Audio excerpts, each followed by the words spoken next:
د موبایل چارج په جیب کې ختمېده. اکثر مونږ چېرته ځو چې کله خپل موبایل راواخلو نو هغې په جیب کې هغه چارج چې دی هغه ختم کړی، یا چکر له لاړ شو یا بل داسې لرې ځای ته لاړ شو، خو چې کله مونږ موبایل راولو نو د هغې هغه پیسې دي چې دي هغه په ښکته راغورځېدلي. دې سیټ هم تاسو ته ښکارېږي د کس د دې په باره کې کمنټس کړی و زما موبایل چې دی 10 منټه پس 1% راغورځوي.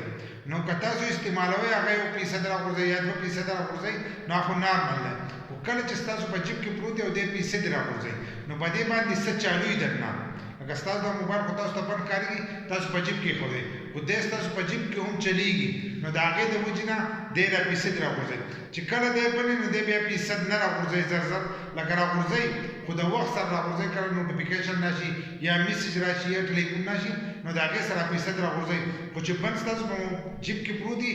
نو دا پوره وخت چې دی دا کار کوي نو دا د کومو غلطیانو د وجې نه راغورځوي دا به درته په دې ویډیو کې ښیم. خو ویډیو چې دا تر اخره پورې وګورئ، یو لایک شیر کمنټ چې دی ویډیو له به لازم ورکوئ. زموږ اولنۍ غلطي صحیح موږ چې کله موبایل باندې ډیټا چالو کړو نو چې موږ یې کله استعمال کړو نو موږ یې د هغې ډیټا سره دغه شانتې جیب ته وکړو ډیټا بنده نه کړو نو ډیټا چې دا زموږ په موبایل کې چالو پرته وي چې چالو پرته وي نو هغه خپل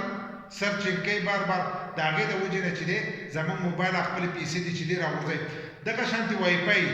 په کور کې وای فای یا په دفتر کې وای فای نو موږ هغه وای فای چې دا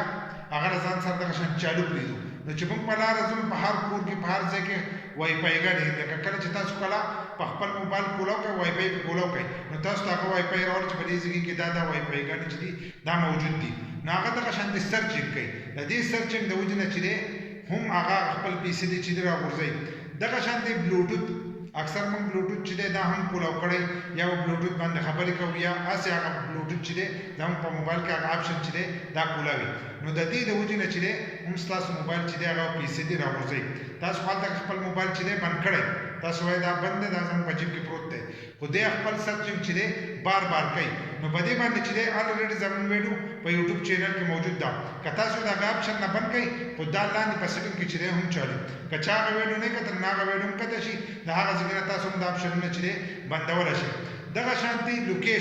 لوکیشن پې هم انې داسې قسمه قسم شیونه چې دي هغه موږ ان ساتو نو چې هغه ان د هغې د وجې نه موبایل په جیب کې پروت دي او دی خپلې پیسې دي چې دی راغورځوي. کله چې موږ موبایل جیب ته ورولو نو کوم اپلیکیشن چې زموږ سره چالو چې هغه موږ د سکرین نه ختموو چې هغه ختمې کړو نو که جیب ته ورولو نو دا بیا په بیکګراونډ کې چې دی دغه اپلیکیشن نه چلیږي. کوم اپلیکیشن چې په بیکګراونډ کې چلیږي لکه تاسو اوس فیسبوک چالو کړو او دغه شانتې موبایل بند کړو جیب ته یې ورویشتو نو دې ته چې څه نوټیفیکیشن یې څه دي هغه ټول دې ته راځي نو بار بار به دې ته نوټیفیکیشن راځي د هغې د وجې نه دی چې دی چارج وهي. خو چې کله ستاسو ډیټا بند وي یا داسې اپلیکیشن وي هغه تاسو د بیکګراونډ نه ختمه کوئ نو بیا به ستاسو د موبایل پیسې دي چې دي او په ځای ولاړې. نو هر کله چې داسې لرې ځئ یا بل چکر له ځئ نو په خپل موبایل باندې چې دي دا قسمه شیونه چې دي دا بند ساتئ. اوس تاسو په کور کې په دفتر کې یا تاسو بار بار موبایل استعمالوئ نو که بیا د بیکګراونډ اپلیکیشن یې نه ختموئ دغه شانتې که وای فای ستاسو سره اني یا ډیټا اني نو ستاسو موبایل چې دی هغه به نارمل چلیږي لکه ستاسو کار به کوي.